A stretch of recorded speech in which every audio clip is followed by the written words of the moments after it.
말씀을 함께 보시겠습니다. 마태복음 14장입니다. 마태복음 14장 25절부터 33절까지 교독하여서 말씀을 보시겠습니다. 밤 사경에 예수께서 바다 위로 걸어서 제자들에게 오시니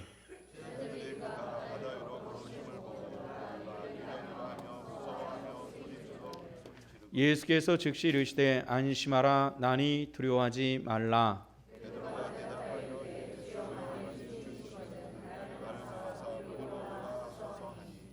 오라 하시니 베드로가 배에서 내려 물 위로 걸어서 예수께로 가되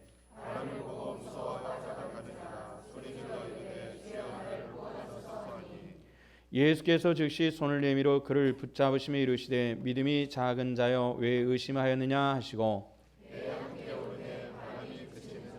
함께 배에 있는 사람들이 예수께 절하여 이르되 진실로 하나님의 아들이로소이다 하더라. 아멘. 매우 추운 날 예배하러 나온 여러분들 가운데 우리 하나님께서 함께 하심이 있기를 축원합니다. 요즘에 전 세계적으로 젊은이들에게는 시련의 때인 듯 싶습니다. 그 이유는 대학을 나와도 마땅히 취업할 곳이 없어서 노는 사람들이 참 많습니다. 굉장히 어려운 그런 때죠. 그래서 가까이 지내는 분들 가운데서 이런 이야기를 듣습니다. 어렸을 때 일본으로 아버지와 함께 건너가서 일본에서 학교를 다니다가 중고등학교는 미국인이 운영을 하는 대학 중고등학교를 다니고 또 그리고 미국으로 좋은 대학으로 유학을 가서 졸업을 했습니다. 미국에서 그냥 눌러 앉아 살기 위해서 취업할 수 있는 곳을 많이 찾아봤는데 마땅하지 않더라는 것입니다. 그래서 어쩔 수 없이 부모님이 계시는 일본으로 다시 돌아갔습니다.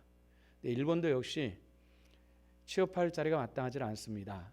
한국어, 일본어, 영어가 완벽하게 구사하는 그런 젊은이입니다. 일본에서도 미국에서도 어느 곳에든지 마땅하게 취업 자리가 없어가지고 얼마 전에 저에게 전화가 왔습니다. 이런 조건인데 한국에서는 취업할 수 있겠느냐. 알아봐도 마땅한 데가 또 한국에도 없어요. 굉장히 어려운 그런 시절인데 자기가 졸업한 학교에서 영어 강사로 일주일에 3시간 강의하는 것이 전부라고 합니다. 나머지 시간 또 물질적인 문제 굉장히 어려울 것 같은데 이 한국 사람으로 일본에서 자라고 미국에서 공부하고 3개 국어가 완벽한 사람이 가지고 있는 어려움입니다. 초등학교 때 미국으로 이민을 간 젊은이가 얼마 전에 연락이 왔습니다. 저 미군으로 입대하기로 했습니다 하고 연락이 왔습니다. 그래 어떤 조건으로 입대하니 나이가 30살인데 사병으로 입대합니다. 그런데 재작년서부터 미군으로 입대하기 위해서 도전을 여러 번 했는데 계속 거절을 됐습니다. 미국이라는 나라가 군대를 유지하기 위해서 우리나라처럼 징병하는 나라가 아니라 모병하는 나라거든요. 그래서 모병관들이 다니면서 모병을 해야만 됩니다. 근데 워낙 군대 가겠다는 젊은이가 없기 때문에 조건이 혜택이 굉장히 많았습니다. 근데 점점 사회가 까다로워지니까 군대 가겠다고 하는 젊은이들이 많다 보니까 몇 번씩 낙방을 해서 드디어 작년 가을에 허락을 받고 금년 3월 달에 입대를 합니다.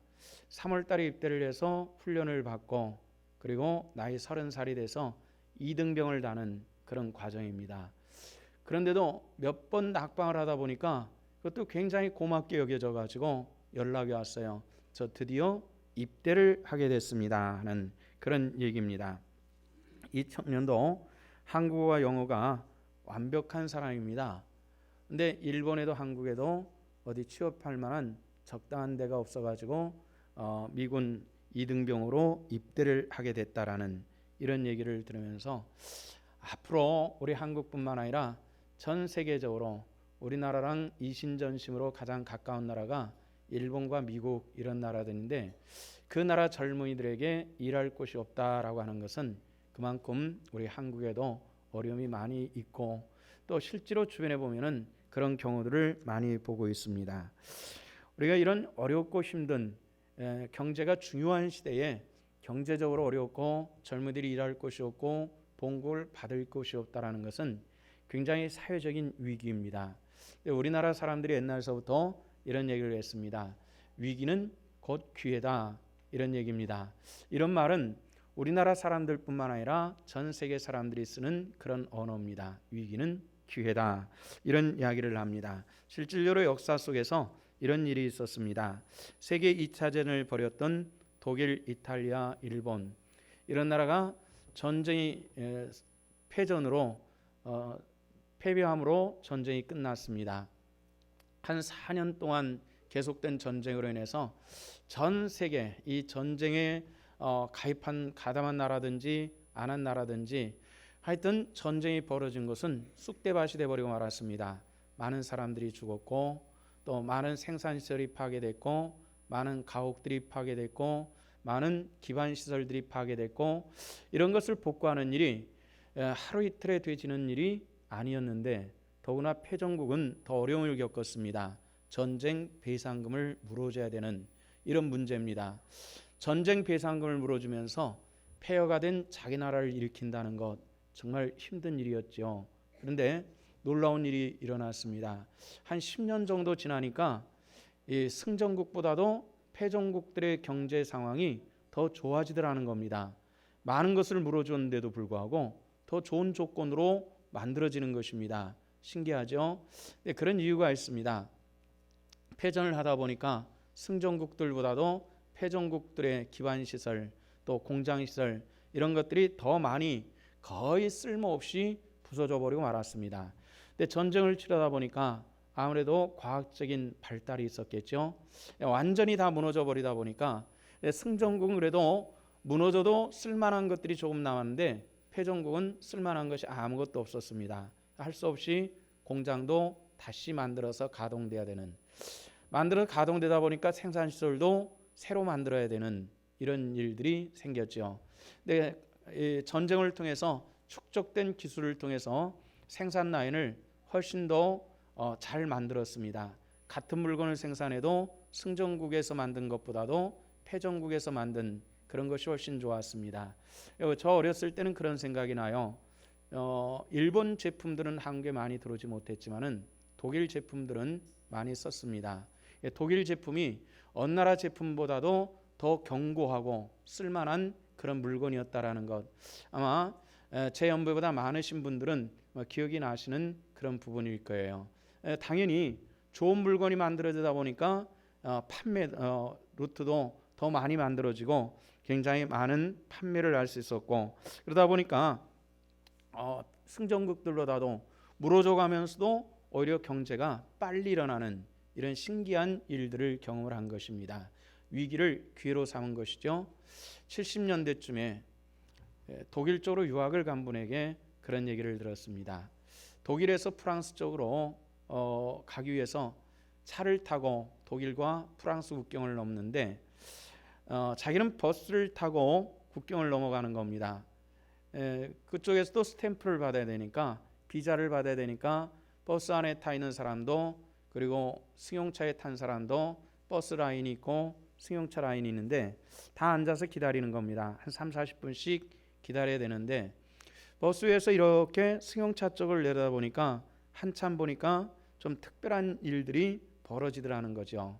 어떤 것이냐면은 이제 승용차에서 내려서 사무실에 차례가 돼서 들어가서 비자를 받고 앞에 있는 사람들이 승용차를 타고 프랑스 쪽으로 씩 넘어가면은 그 빈자리만큼 승용차들이 앞당겨서 자리를 메꿔 가야 되는데 신기한 것은 차가 움직일 때에 그냥 운전해서 움직이는 것이 아니라 뒤에 탄 사람들이 동승한 사람들이 차를 밀면서 조금씩 앞으로 옮겨가더라는 겁니다. 우리 같으면 어떻게 했을까요? 아마 그 30-40분 동안 계속 시동을 틀고 기다릴 수도 있고 아니면 움직일 때만 시동을 걸고 섰을 때는 끄고 이런 걸 반복할 수가 있겠죠. 그런데 독일 사람들이 프랑스로 넘어가면서 비자를 발급받으려 하면서 계속 차를 밀면서 움직여가는 그런 것을 보면서 이 나라는 앞으로 참 빨리 성장하겠다 이런 생각을 했다는 그런 이야기를 들은 적이 있습니다. 사람들의 정신이 바로 그렇게 만들 수 있고 폐허를 빨리 움직여 빨리 건설할 수 있다라는 그런 역사적인 이야기입니다. 오늘 왜 이런 얘기를 하냐면은 지난주에 우리는 풍랑에 시달린 제자들에 대한 얘기를 했습니다. 제자들이 6-7시간에 걸쳐서 풍랑에서 곧 죽을 것 같은 굉장히 위기 상황 속에서 예수님께서 밤 사경에 제자들을 찾아오시는 거기까지 우리가 말씀을 나누었습니다. 지난주 설교하고 이번 주 설교하고 이게 붙어 있어야 되는 겁니다. 근데 우리가 시간적으로 함께 하지 못하다 보니까 오늘 나눠서 말씀을 여러분들과 나누게 된 것입니다. 이제 밤 사경에 어둠 속에서 풍랑이 는 그 바다 위를 걸어서 마치 일요 편주처럼 흔들리드는 제자들이 탄 그 배를 향해서 예수님께서 다가오시는 겁니다. 그런데 그 예수님이 다가오시는 것을 보고 제자들은 예수님이라 생각하지 못하고 오늘 성경 말씀에 보니까 26절에 보니까 뭐라 그랬어요? 유령이다. 귀신이다. 우리 식으로 말하면은 야 물귀신이 오는가 보다. 뭐 이런 식으로 제자들이 더 동요하고 소리 지르고 두려워하는 그런 모습입니다. 근데 예수님께서 제자들이 두려워하니까 오늘 28절에 보니까 예수께서 즉시 이제는 기다리지 않고 곧바로 뭐라 말씀하시냐면 안심하니 나니 두려워하지 말라. 이렇게 제자들을 안심을 시킵니다. 이럴 때 베드로가 대답하여 말하기를 만약에 주님이시거든 나를 명하여 물 위로 오라고 하십시오. 이렇게 예수님께 이야기를 할 때 예수님께서 그래 와라 물 위로 걸어서 와라 이렇게 얘기할 때 베드로는 그나마 그 풍랑 속에서 그나마 안전한 배에서 뛰어내는 풍랑 위로 뛰어내리는 겁니다. 그래 당연하게 사람의 무게에 의해서 중력에 의해서 물속으로 가라앉아야 되는 이 베드로가 물 위에 사뿐히 서더니 예수님을 향해서 성큼성큼 걸어가는 이 놀라운 일들을 보는 거죠. 그러다 풍랑을 보고 그만 베드로가 놀래서 물속으로 가라앉는 것을 보고 예수님께 그 손을 잡아 이끌어 올리시면서 하신 말씀이 믿음이 적은 자여 왜 의심하느냐 하시고 예수님과 함께 배 위로 올라오실 때에 성경 32절 말씀이니까 함께 배오름에 바람이 그쳤다. 풍랑이 그쳤다. 이렇게 말씀합니다. 예수님께서 오실 때 풍랑이 다 그친 것이 아니라 예수님께서 함께 배에 오를 때 풍랑이 그쳤더라는 겁니다. 우리의 삶이라고 하는 이 배 위에 우리 주님께서 올라오실 때에 비로소 그때 풍랑이 그치는 하나님의 은혜가 있었던 것이죠. 인생을 살다 보면은 몇 번의 풍랑들은 경험하실 것입니다.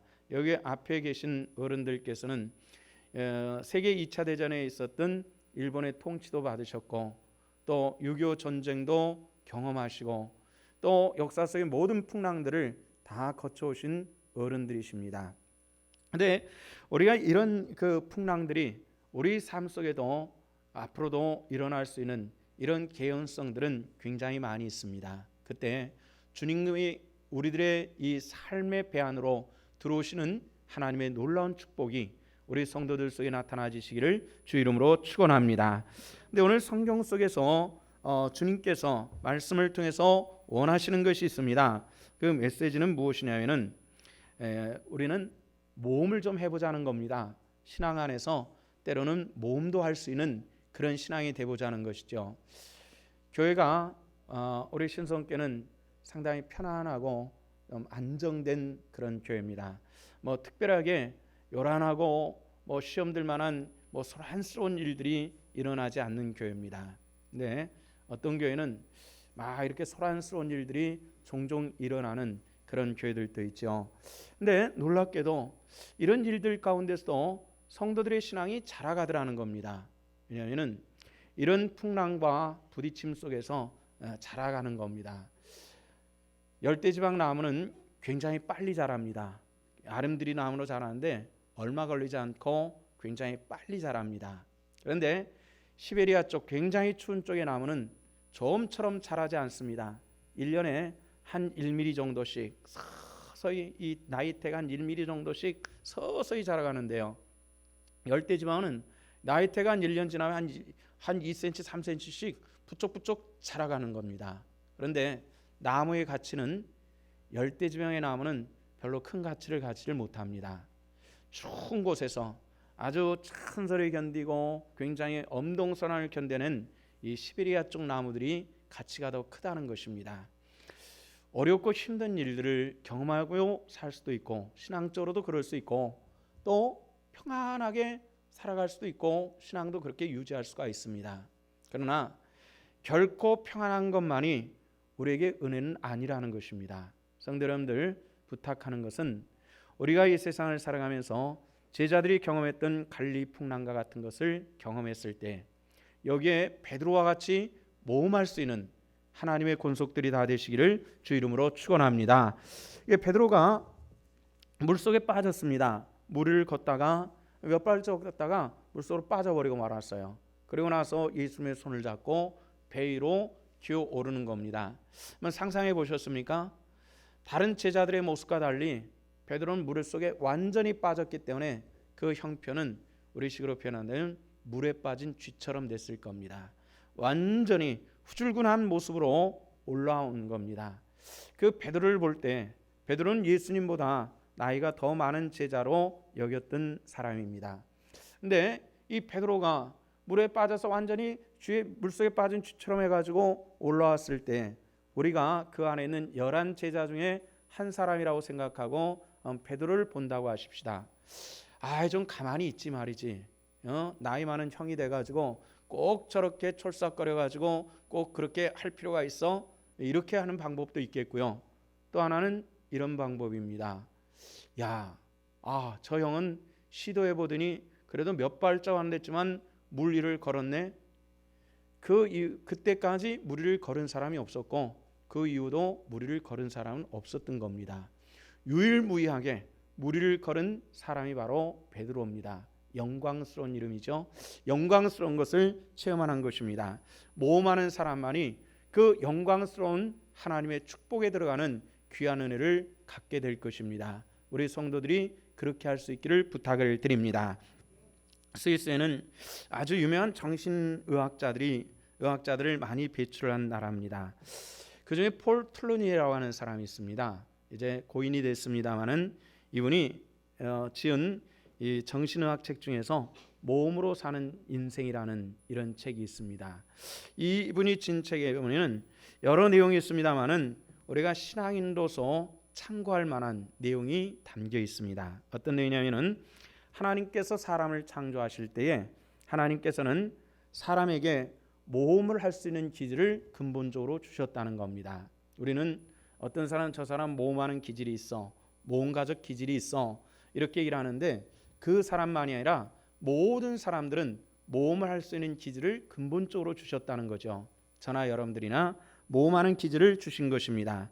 그런데 모험을 하지 않고 평안함을 추구하는 사람도 있고 그 기질을 따라서 모험을 좋아하는 사람들이 있습니다. 도전적인 정신이 뛰어난 사람이 따로 있다는 겁니다. 예를 들자면은 이스라엘 백성들이 바로 그것입니다. 이 모험 정신을 통해서 하나님께서 사람들에게 요구하는 것이 있습니다. 성경에 보면은 이 모험을 하는 사람들이 굉장히 많이 등장하는데 제가 몇 가지만 소개를 해드리겠습니다. 이스라엘 백성입니다. 430년 동안 애굽 땅에 거주하면서 나중에는 노예 백성으로 전락해버리고 맙니다. 태어나면서 노예로 태어난 겁니다. 아이가 무슨 죄가 있다고 노예 신분이 노예 딱지가 붙는 거예요. 자라면서 노예로 살다가 노예로 죽기를 반복하는 그 민족이 이스라엘 민족이었습니다. 근데 이 노예 민족으로 태어나가지고 두 가지는 할 수가 있습니다. 하나는 순응하면서 때로는 채찍질 당하고 통치자들을 통해서 좀 얻어먹는 것으로 인생을 그럭저럭 살아가는 이 순응하는 방법이 있고요. 또 하나는 반항하는 방법이네요. 통치자들에 대해서 반항을 하는 그런 방법이 있을 수가 있습니다. 우리가 예전에 한 30, 40년 전쯤에 뿔이라고 하는 그런 드라마가 있었죠. 아주 알레게이스라고 하는 사람이 지은 이 소설을 바탕으로 해가지고 이 드라마가 있었는데 우리나라도 수입을 해가지고 방영한 적이 있었습니다. 뭐 우리나라의 외국 드라마로 가장 인기 있었던, 제가 경험하기로는 가장 인기 있었던 것이 바로 그 뿔이라고 하는 그런 드라마입니다. 이 드라마가 전국적으로 온 사람들에게 굉장한 반응을 일으켰던 그런 것이 있었죠. 거기 주인공이 주인에 대해서 반항하고 그러다 죽임을 당하는 이런 이야기들이 그 뿔이라고 하는 영화 속에서 나타나 있는 그런 대목입니다. 이런 그런 그 뿌리 속에 있었던 그 노예처럼 주인에 대해서 대적하고 반항해보고 자연을 선언하다가 그렇게 죽임당하는 그런 방법도 있는 겁니다. 순응하면서 좀 얻어먹어가면서 그럭저럭 사는 방법도 있고, 자유를 선언하기 위해서 싸우고 대적하는 방법도 있고, 그러다 죽임당하는 방법도 있고, 여러 가지 방법도 있다는 거죠. 근데 성경은 이 두 가지 방법 중에서 뭘 우리에게 제시하냐면은 제 세 번째 방법을 제시를 하는 겁니다. 그 방법은 뭘까요? 모험하는 것입니다. 우리 한번 따라합시다. 모험하는 것. 모험하는 방법을 선택하게 한다는 겁니다. 그래서 여기 지도자로 누구를 제시하죠? 모세가 나오는 겁니다. 모세가 나와서 이스라엘 백성들을 이끌고 갑니다. 이스라엘 백성들을 이끌고 적과 꾸려는 가나안 땅으로 가기 위해서는 길은 딱 한 가지밖에 없습니다. 어떤 길일까요? 그 길은 블레셋 길이라고 말이 되어 있는 바로 그 강이나 바다를 거치지 않고 지중해 변을 따라서 쭉 위로 올라가는 그 길이 있습니다. 그런데 하나님께서 그 길을 제시하지 아니하시고 어떤 길로 이끌었다고 그랬어요? 홍해 길로 이끄는 겁니다. 딱 가서 보니까 앞이 막혀 있습니다. 홍해입니다. 바다입니다. 뭐 배도 없고 다리도 없고 지하도도 없고, 요즘에는 그 홍해를 아래로 지하가 뚫려 가지고 홍해 지하를 통해 가지고 시내 방야로 나가는 그런 길이 있습니다. 예전에는 지하도 없고 다리도 없고 배도 없고 그 길에 도착하는 겁니다. 그런데 하나님께서는 이 홍해라고 하는 이 엄청난 장애에 거쳤을 때에 하나님께서는 모세로 하여금 기도하게 하시는 겁니다. 여러분들 모험했을 때에 그 다음에 모험이 순탄하게 다 끝나지 않습니다. 이런 장애가 있고 어려움이 있다는 것을 보여주시는 그런 대목이죠. 그럴 때 모세는 무엇했을까요? 하나님께 기도하는 것입니다. 뭘 했다고요? 기도하는 것. 어려운 일이 있을 때 하나님께 기도할 수 있기를 주 이름으로 축원합니다. 신앙일도 난관이 있을 때가 있고, 생업도 난관이 있을 때가 있고, 자녀 키우는 일에도 난관이 있을 때가 있고, 건강에도 난관이 있을 때가 있고, 또 부부관계 속에서도 난관이 있을 때가 있습니다. 이럴 때 어떻게 하느냐 하는 문제를 모세를 통해서 제시해 주는 건데, 하나님께 기도하라는 것입니다. 하나님께서 놀랍게도 홍해에 바람을 불게 하시고, 그리고 홍해물이 갈라지게 하시고, 그리고 마른 땅을 통해서 이스라엘 백성들을 건너가게 하시는 이 놀랍고 신비한 방법을 제시를 해주고 있는 것입니다. 모험하지 않았다면은, 그냥 그들이 블레셋 길로 갔다면은 어쩌면 평탄하게 가나안 땅에 도착했을지 모르지만은 그 놀랍고 신비한 일들 몇 가지는 경험하지 못했을 겁니다. 그 몇 가지는 무엇일까요? 홍해를 건너고 요단강을 건너는 신비를 경험하지 못했을 것이고, 만나와 메추라기를 먹지 못했을 것이고, 불기둥과 구름기둥의 체험은 하지 못했을 것입니다. 그들이 비록 고생은 했습니다. 그러나 하나님의 놀랍고 크신 그 신비하고 놀라운 일들은 홍해의 길로 들어갔기 때문에 경험할 수 있었더라는 것입니다. 때로 하나님께서 믿음의 사람들인 우리들에게 어렵고 힘든 일들을 이끌어 가실 때 여기에 하나님께서 나타나시고 내게 놀랍고 신비한 일을 보이시고자 하는 하나님의 섭리로 알고 거기에 한번 도전해 보시고 모험할 수 있는 하나님의 권속들 되시기를 주 이름으로 축원합니다. 하나님께서는 사람을 통해서 계획하심이 있습니다. 모험하는 사람을 통해서 하나님은 위대한 계획을 가지고 계신다는 것입니다. 하나님의 위대한 계획은 일반적으로 사람들이 이해하기 어려운 방법을 통해서 제시를 하는 겁니다. 루터라든지 칼빈이라든지 이런 분들을 통해서 종교교육이 시작이 됩니다. 우리가 생각할 때 그거 아니야, 이거예요, 이렇게 제시하는 것이 종교교육이었는데요, 우리가 생각할 때 뭐 쉽지 않아 뭐 깨우쳤으면은 뭐 이게 틀렸는데요, 이게 옳아요, 이렇게 얘기할 수 있는 얼마든지 그런 방법이 있습니다. 요즘에는 그게 뭐 누구의 제한을 받지 않기 때문에 굉장히 쉽습니다. 그런데 그 당시는 그렇진 않았습니다. 예전에는요, 루터와 칼빈 시대는, 어제 잠깐 평화방송을 시청을 했는데, 평화방송에 이런 루터와 칼빈과 같이 그런 새로운 그 신앙을 외칠 때 그런 사람을 데려다가 죽이는 그 시대의 고문기구를 전시한 것을 봤습니다. 어떤 것이냐면은 이 노쇠로 만든 이 동그란 이 박처럼 길쭉한, 끝에는 요만한 것이 달려 있고 길쭉한 것인데요, 여기서 나사를 통해서 계속 돌리면은 이게 점점 벌어지는 겁니다. 이걸 어디다 놓고 이걸 벌리냐면은 새로운 학설을, 신앙을 주장하는 이 사람에게 이 입에다 이걸 집어넣는 거예요. 그리고 여기서 돌리는 겁니다. 그러면 이게 점점 벌어져요. 그래가지고 나중에는 턱이 떨어지고 이가 부러지고 그러면서 서서히 죽어가는 이런 방법으로 고문을 해서 죽였습니다. 그런데도 불구하고, 그걸 알매도 불구하고 틀립니다, 이게 옳아요, 이렇게 얘기하기는 정말 어려운 상황입니다. 그러나 오늘 이 시대에 이 기독교가 존재하는 것은 바로 그런 목숨을 건 모험을 한 사람들이 있었기 때문에 오늘날 우리들이 존재하고 교회가 존재하고 복음이 있다는 것입니다. 한번 그렇게 해보시지 않겠습니까? 성경에는 그런 사람들이 많이 있습니다. 대표적인 사람이 성모 마리아입니다. 우리가 처녀라고 말하지만 20세가 되지 않은 소녀입니다. 이 소녀에게 어느 날 하나님께서 나타납니다. 마리아야, 마리아야, 너를 통해서 내가 어떤 귀한 일을 해볼 텐데 네 몸을 통해서 허락할 텐데 허락하겠니? 하나님께서 나타나셔서 마리아에게 말씀하시는 겁니다. 어떤 일인데요? 너 남자를 알지 못하지? 예. 그런데 네 몸에서 한 생명이 잉태될 거야. 이 생명을 통해서 네가 앞으로 아들을 낳을 것이고, 이 아들을 통해서 내 일들을 좀 하고 싶은데 너 허락하겠니? 이런 얘기입니다. 우리는 마리아가 어떤 일을 했는 것인지 잘 알고 있기 때문에 그거 영광스러운 일 아닙니까? 우리는 쉽게 허락할 수 있을 것 같은데 그 당시는 그런 입장이 아니었습니다. 오늘 우리는 이 시대에 성경이 있고 하나님을 알고 성령을 알고 이런 걸 다 알고 그 다음에 마리아를 통해서 되어진 일들을 우리는 다 알기 때문에 영광스러운 일이 나타나는데 못할 일이 뭐 있겠어? 그런데 그 당시는 그러진 않았습니다.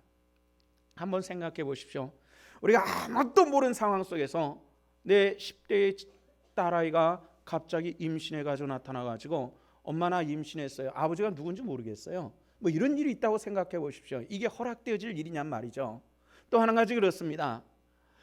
그 당시 2000년 전입니다. 굉장히 율법이 지배하던 그런 시대입니다. 돌팔매 맞아서 죽을 수도 있는 그런 상황입니다. 그런데 마리아는 누가복음 1장 말씀 보니까 나는 주의 여종이오니 주 뜻대로 하옵소서 이렇게 하고 있다는 겁니다. 이 말은 굉장히 단순한 것 같지만은 여기는 자기 생명이 있고 자기 인생이 걸려 있는 엄청난 모험을 하고 있는 마리아의 이야기입니다. 그런데 그 성경 누가복음 1장에서는 어떤 말씀이 기록됐냐면은 마리아가 이 고백을 한 다음에 천사가 나타나서 하나님의 뜻을 전해주고 마리아의 대답이 끝나면서 천사는 마리아에게서 떠났다 이런 얘기를 합니다. 천사는 어떤 존재입니까? 믿음의 사람 하나님의 백성들과 함께하고 그를 보호하는 그런 존재입니다. 그런데 마리아가 예수님의 어머니를 떠나는 것입니다. 왜 떠났을까요? 그의 신앙 고백을 통해서 그의 견고하고 그의 확고한 믿음을 볼 때에 더 이상 그와 함께 지키고 뭐 할 필요가 없었더라는 것입니다. 하나님도 감동한 그런 신앙의 고백이고 모험적인 신앙을 가지고 고백했던 그 아름다운 모습이 마리아를 통해서 예수님으로 나타나셨고, 그 예수 그리스도는 십자가에 못 박혀 죽으심을 통해서 내 죄를 대신하시고 부활하셔서 우리에게 생명 주시는 하나님의 놀라운 축복과 은혜가 우리들 가운데 나타나신 줄로 믿습니다. 믿습니까? 이것이 바로 마리아의 모험이었던 것입니다. 우리는 이런 방법을 통해서 하나님께서 당신의 위대한 일들을 하고 계시는 것입니다. 베드로는 우리가 베드로처럼 그 신비하지 않습니까? 아무것도 무리를 걸은 것이 그 다음에 어떤 물질로 나타나는 무슨 진급으로 나타나는 것도 아무것도 아닙니다. 하나의 경험일 뿐입니다. 그러나 베드로의 마음은 변화된 것입니다. 나중에 베드로는 어떤 모습이었습니까? 예수님께서 부활하시고도 불구하고 갈릴리 바다 가서 밤새도록 물고기를 잡아도 어부 출신 이 베드로가 밤새 물고기 잡으려고 애를 썼는데 한 마리도 잡지 못하는 비참한 실패 가운데 있을 때에 예수님께서 갈릴리로 다시 돌아오셔서 제자들을 부르십니다. 물고기 많이 잡았느냐? 그때 제자들이 답합니다. 우리가 밤새 수고하고 그물을 내려도 물고기는 한 마리도 잡지 못했습니다. 그때 예수님께서 뭐라 그러셨죠? 배 오른편에 던져라. 그물을 오른편에 던져봐라. 이렇게 말씀하시죠. 베드로가 뭐라고 대답합니까? 말씀에 의지하여 내가 그물을 내리리이다. 이렇게 얘기를 하죠. 우리 한번 생각할 때 내가 지금까지 30이 넘도록 이 바다에서 살았습니다. 이 물길은 누구다 잘 알아? 물고기에 대해서 내가 잘 압니다. 그런 얘기 하지 마세요. 한 번 더 던지는 게 얼마나 힘든 줄 아세요? 얼마든지 그럴 수 있지만은 말씀에 의지하리다. 이렇게 얘기하는 겁니다. 우리 한번 따라합시다. 말씀에 의지하리다. 그렇게 하시기를 축원합니다. 말씀에 의지하리다. 내가 말씀에 의지하여 그물을 더 던지겠습니다. 이것이 베드로의 모습이었습니다. 베드로는 지금까지 우리 주님이시거든 나를 명하여서 나로 하여금 무리로 오라 하소서. 그 경험을 한 베드로는 그 다음서부터 예수님의 말씀을 의지하고 있다는 것입니다. 하나님의 말씀을 경험한 사람이 말씀을 의지하게 될 줄로 믿습니다. 하나님의 은혜를 체험한 사람만이 하나님의 은혜를 붙잡게 되어질 줄로 믿습니다. 이 은혜가 없으면 언제든지 내가 중심이 되고는 내가 경험했습니다. 내가 해봤습니다. 해봤더니 안 됐어요. 당신이 뭔데? 이렇게 나올 수밖에 없는 겁니다. 하나님의 말씀이 있어도 우리가 주님의 말씀을 의지하지 않으면 내 경험이 내 지식이 늘 앞장설 수밖에 없는데 베드로는 이 물에서만은 예수님의 지식을 능가하고 있었으나 예수님의 그 은혜의 경험을 통해서 자기 경험을 앞장 세우지 않고 이제 말씀을 내가 의지하겠습니다라는 이 모습으로 바뀌어가더라는 것입니다. 내 중심의 신앙이었다면 말씀 중심의 신앙으로 방향을 바꿔갈 수 있기를 부탁을 드립니다. 여기에 은혜가 있는 거예요. 여기에 주의 권능이 여기에 있는 것입니다. 무리를 걷고 싶은 우리들의 삶이 있다면 성경에 나타나는 수많은 모험자들에 대한 이야기를 한번 보자는 겁니다. 성경에는 참 많은 사람들이 등장을 합니다. 그러나 제가 두 사람만 여러분들에게 제시를 하겠습니다. 다윗이죠. 다윗은 블레셋과의 전쟁에서 징집도 되지 못할 정도로 나이가 어렸습니다. 왜소한 사람입니다. 근데 전쟁터에 나간 형들에게 뭔가 전달해 주러 갔다가 참 열불나는 광경을 보게 됩니다. 그 열불나는 광경은 뭐죠?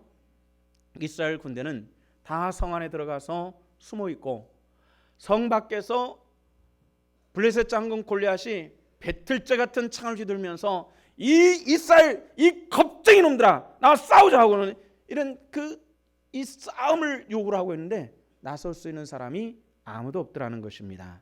그는 뭐죠? 너무나 큰 이 골리앗의 그런 그 몸짓과 그 엄청난 창과 엄청난 목소리 위압돼 버린 것만 겁니다. 근데 다윗은 그런 생각이 있었습니다. 하나님이 없는 저 한 사람 때문에 하나님을 섬기는 이 수많은 사람들이 수모를 당해야 되는가 말이지요. 여러분들 우리 가운데 하나님이 함께 하심을 믿으시기를 축원합니다. 하나님이 계시지 않습니까? 하나님이 없는 것처럼 사는 것이 아니라 하나님이 나와 함께 하심의 그 능력을 가지고 이 시대를 바라볼 수 있고 이 시대를 이길 수 있는 하나님의 권속들 되시기를 주 이름으로 축원합니다. 다윗은 분명히 바라보는 것이 있었습니다. 저 골리앗은 칼과 창과 단창을 의지하지만은 나는 누구로 의지한다? 만군의 여호와로 의지한다. 할렐루야. 너는 너희 무기로 의지하고 너희 힘에 의지하지만은 나는 만군의 주 여호와 하나님 앞 그 이름으로 내게 나가노라 하는 이 선언을 가지고 나가는 겁니다. 바로 그에게는 기적이 일어날 줄로 믿습니다. 우리가 무엇을 하든지 믿음을 따라하는 일에는 하나님의 영광이 함께 하시는 것이기 때문에 놀라운 일들이 일어날 줄로 믿습니다. 너무나도 왜소하기 때문에 갑옷도 입을 수 없고 창을 휘두를 수 없고, 그래서 들판에서 목동에 쓰는 물맷돌 몇 개를 주머니에다 넣고 나와서 그걸 집어던지는, 우리가 생각할 때는 가소로운 일들 아닙니까? 하나님은 바로 그 작은 일들 통해서 당신의 존재를 계시하시고 나타나신다는 것입니다. 할렐루야. 우리가 어떤 일이든지 내 경험이나 내가 아는 것이나 내 주변의 도움이 이걸 의지하는 것이 아니라 내가 지금까지 섬기며 의지했던 우리 주 예수 그리스도의 은혜에 의지하는 우리 신성의 권속들 되시기를 축원합니다. 여기에 권능이 있고 능력이 나타나실 것입니다. 또 한 사람 있죠? 엘리야 이야기입니다. 엘리야는 850대 1의 싸움 아닙니까? 850대 1이라는 것은 아무리 850명이 연약한 사람이라고 여기는 엄청난 장사를 할지라도요, 일단 숫자는 무시할 수 없는 겁니다.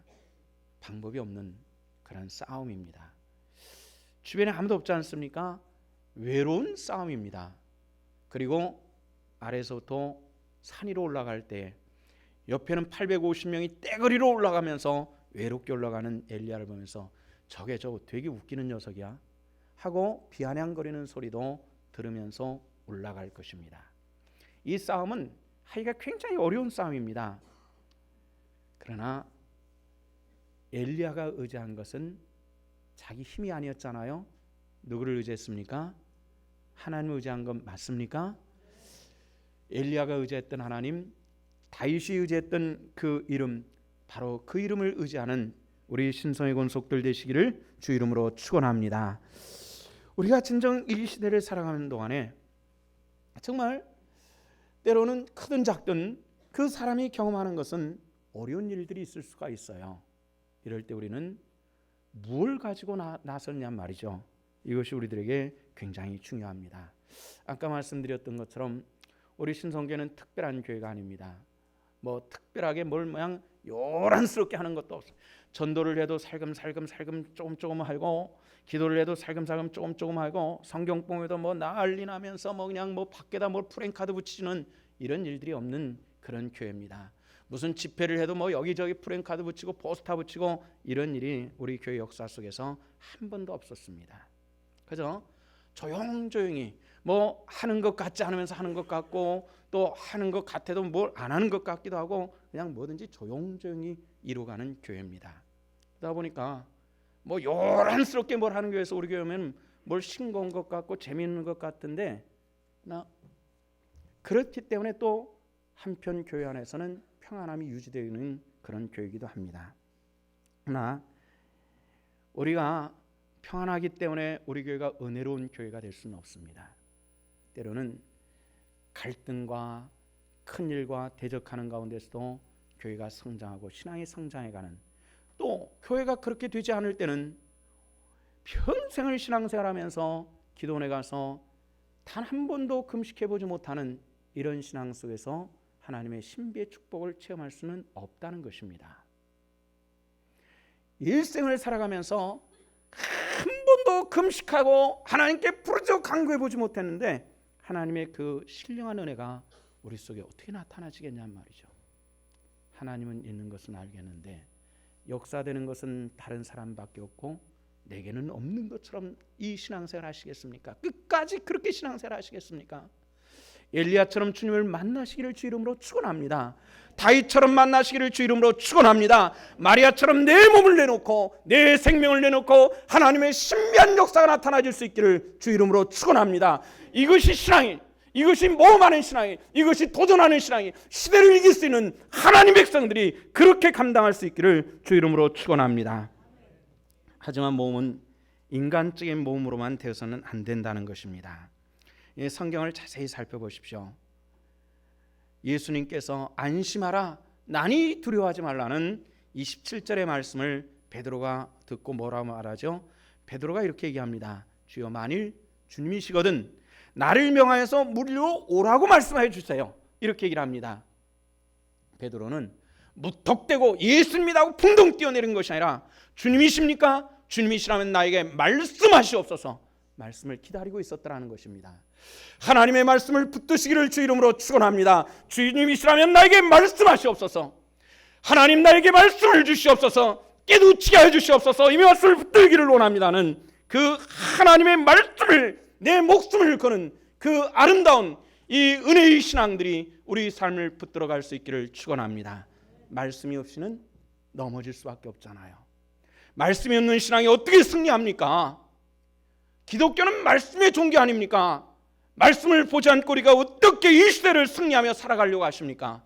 하나님의 말씀을 붙들 수 있기를 주 이름으로 축원합니다. 날마다 말씀을 보시고 이 말씀이 과연 그러한가는 바로 그런 모습으로 하나님 앞에 영적으로 승리하는 하나님의 사람들 되시기를 원합니다.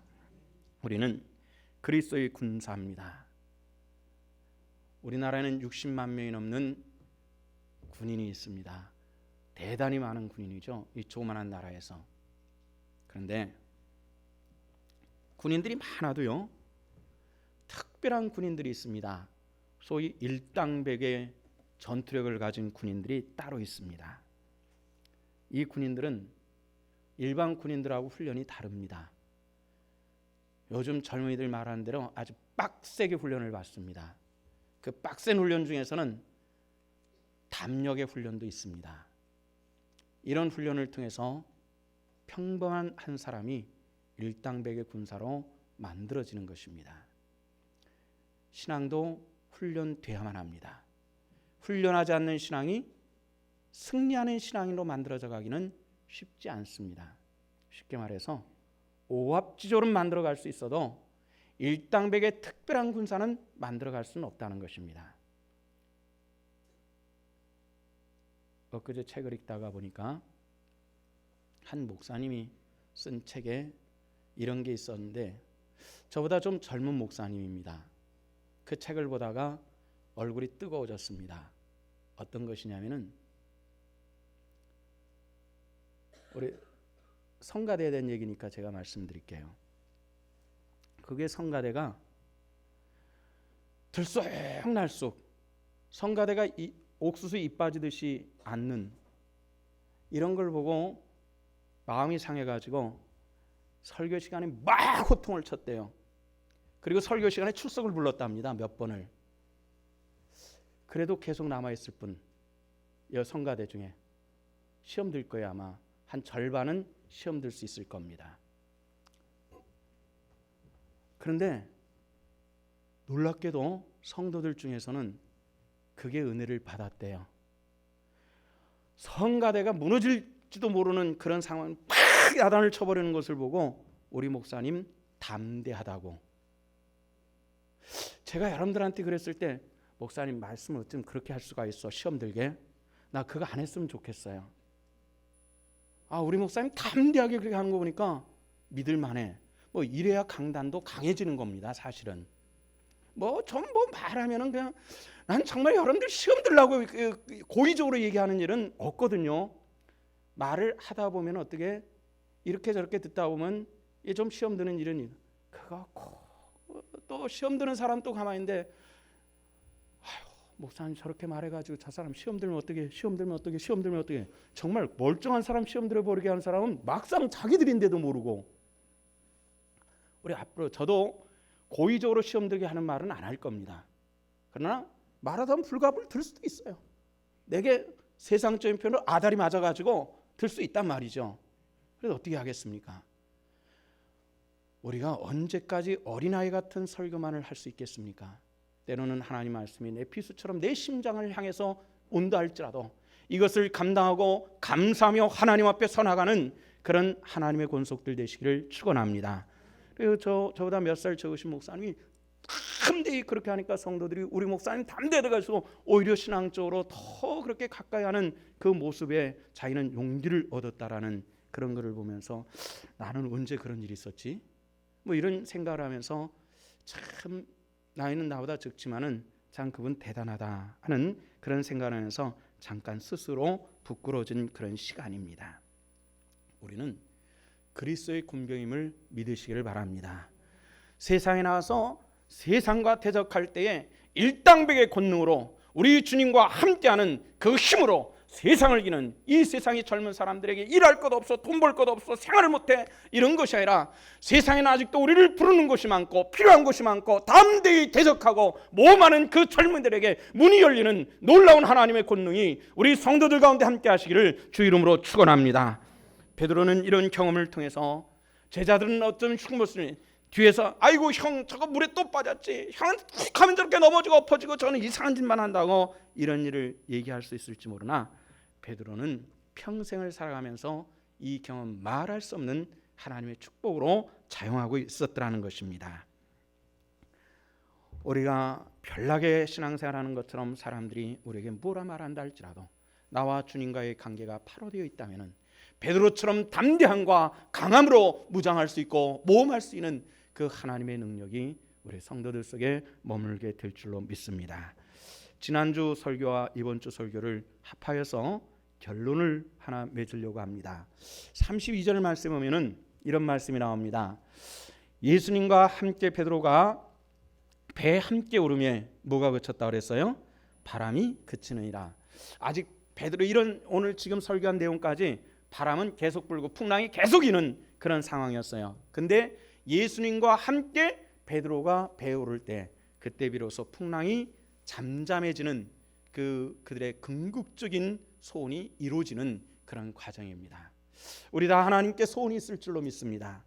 우리 하나님 앞에 이런 시대 속에서 하나님 나 이렇게 살고 싶어요, 이렇게 하나님을 섬기고 싶어요 하는 이 소원이 있을 때 우리 주 예수 그리스도께서 내 삶의 배에 모셔서 내 삶에 좌정하실 때에 모든 풍랑이 잠잠하며 하나님의 영광의 일들이 우리 성도들 속에 나타나질 줄로 믿습니다. 그렇게 하시기를 주 이름으로 축원합니다. 기도하시겠습니다. 주 하나님의 은혜를 감사합니다. 마태복음 14장 말씀을 함께 보았습니다. 온전한 깨우침과 또 은혜와 지혜를 허락하여 주시옵소서. 참으로 풍랑이 있는 바다 위에서 일어났던 이 사건들을 바라보면서 우리 인생에, 우리 교회에, 내 가정에 일어나는 풍랑 속에서도 베드로와 같이 담대하게 물 위로 걸어오라 하소서 말하며 예수님의 말씀이 있자 담대히 물이 뛰어내리는 그 모습들이 우리 성도들 속에 일어나게 하여 주시옵소서. 감사드리며 예수 그리스도 이름 받들어 기도하옵나이다. 아멘.